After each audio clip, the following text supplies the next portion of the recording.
Syariat memberi porsi besar tentang masalah akhlak.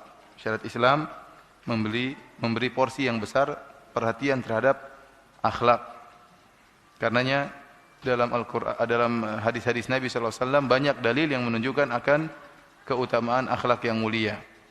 Contohnya seperti sabda Nabi sallallahu alaihi wasallam, "Laisa syai'un athqalu fil mizan min husnil khuluq." Tidak ada suatu pun yang lebih berat di timbangan pada akhirat kelak yang lebih berat daripada akhlak yang mulia. Artinya apa? Akhlak mulia kalau diletakkan di atas timbangan kebaikan maka sangat berat. Sangat berat. Kemudian juga misalnya dalam hadis yang lain kata Nabi sallallahu alaihi wasallam, "Innar rajula la yudriku bi husni khuluqihi darajat as-shaim al-qaim." Sungguhnya seorang dengan akhlaknya yang mulia bisa menggapai kedudukan seorang yang senantiasa salat malam dan senantiasa puasa sunnah. Artinya ada seorang yang dia jarang puasa sunnah atau tidak puasa sunnah dan tidak melaksanakan salat qiyamul lail, tetapi dia memiliki akhlak yang mulia. Maka orang ini dengan akhlak yang mulianya bisa mencapai derajat orang yang senantiasa salat malam dan senantiasa puasa sunnah. Kenapa? Akhlaknya yang mulia. Kemudian juga dalam hadis Nabi sallallahu alaihi wasallam mengatakan, "Aqrabukum minni majlisan yaumal qiyamah ahasinukum akhlaqa." Kata Nabi sallallahu alaihi wasallam, orang yang paling dekat denganku pada hari kiamat kelak adalah yang paling baik akhlaknya di antara kalian. Jadi akhlak barometer di kedudukan di surga adalah akhlak yang mulia. Kemudian kata Nabi sallallahu alaihi wasallam, "Al-muwatti'una aknafan alladzina ya'lafun wa yu'lafun." Yaitu orang-orang yang membentangkan pundak-pundak mereka, tangan-tangan mereka, yang mereka mudah untuk bergaul dan mudah untuk diajak bergaul. Para hadirin yang dirahmati oleh Allah Subhanahu wa taala, oleh karenanya akhlak mulia bukanlah perkara yang sepele, tetapi perkara yang sangat diperhatikan oleh syariat, ya.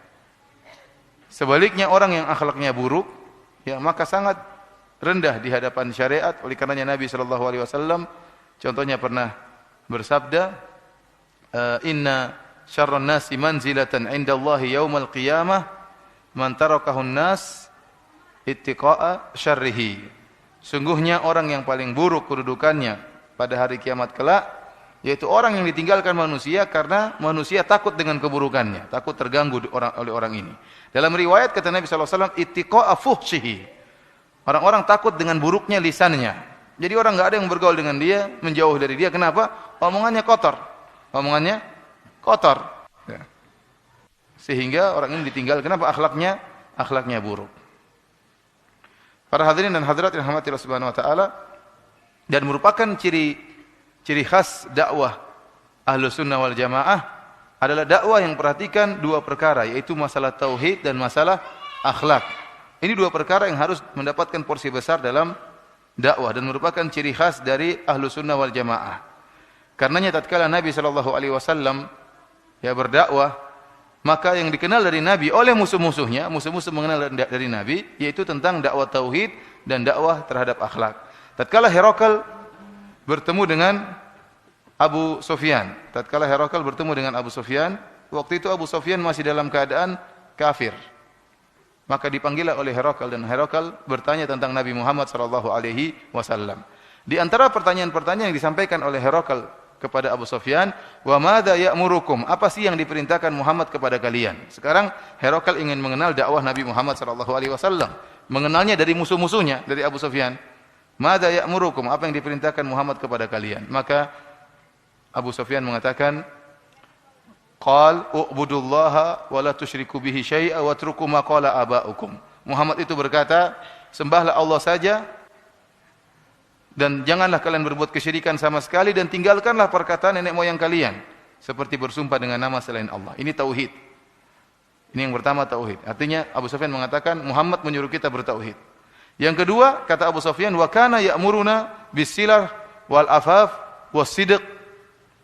Dan Muhammad menyuruh kita untuk menyambung silaturahmi, untuk jujur, untuk berakhlak yang mulia, menjaga diri dari perangai-perangai yang buruk. Ini yang merupakan jawaban dari Abu Sufyan yang merupakan kesimpulan dari dakwah Nabi sallallahu alaihi wasallam. Kesimpulannya ada dua perkara. Yang pertama adalah tauhid, yang kedua adalah akhlak yang mulia. Oleh karenanya kita seharusnya kita pun dikenal oleh musuh-musuh kita demikian, bahwasanya kalau ada kata orang salafi, namanya ada orang salafi, harusnya terbetik dalam mereka orang ini kenceng dalam tauhid tapi akhlaknya baik. Harusnya begitu. Bukan kenceng dalam tauhid akhlaknya amburadul, bukan. Tetapi harus tergambarkan dalam mereka orang ini akhlak kenceng dalam tauhid, tidak pernah basa-basi dalam tauhid, tidak pernah basa-basi dalam kesyirikan, tetapi murah senyum, ramah. Harusnya seperti itu. Harusnya seperti itu. Oleh karenanya seorang bisa dikenal dari akhlak yang mulia dari mana? Tadi kata Nabi SAW, tatkala Nabi mengatakan yang terdekat denganku pada hari kiamat yang paling akhlaknya mulia. Kemudian Rasulullah SAW mencontohkan al-muwatti'una aknafan, yaitu orang yang membentangkan pundaknya dan tangannya, alladzina ya'lafun wa yu'lafun, yang mudah untuk bergaul dan mudah untuk diajak bergaul. Kalau kita ingin tahu seorang itu akhlak mulia, yaitu orang itu disenangi orang. Ngobrol sama dia enak, kalau ketemu dia enak, menyenangkan, itu berarti akhlaknya mulia. Itu berarti akhlaknya mulia. Apakah kita seperti itu? Masing-masing mengecek dirinya masing-masing. Para hadirin dan hadirat yang dirahmati Allah Subhanahu wa taala, karenanya pembahasan akhlak adalah pembahasan yang penting, ya. Hadis-hadis tentang akhlak sangatlah banyak. Cukuplah kitab Riyadhus Shalihin sebagai bukti. Barang siapa buka kitab Riyadhus Shalihin, isinya hadis-hadis Nabi tentang akhlak. Semuanya tentang akhlak, tentang adab-adab. Ini menunjukkan akhlak mendapatkan porsi besar dalam syariat Islam.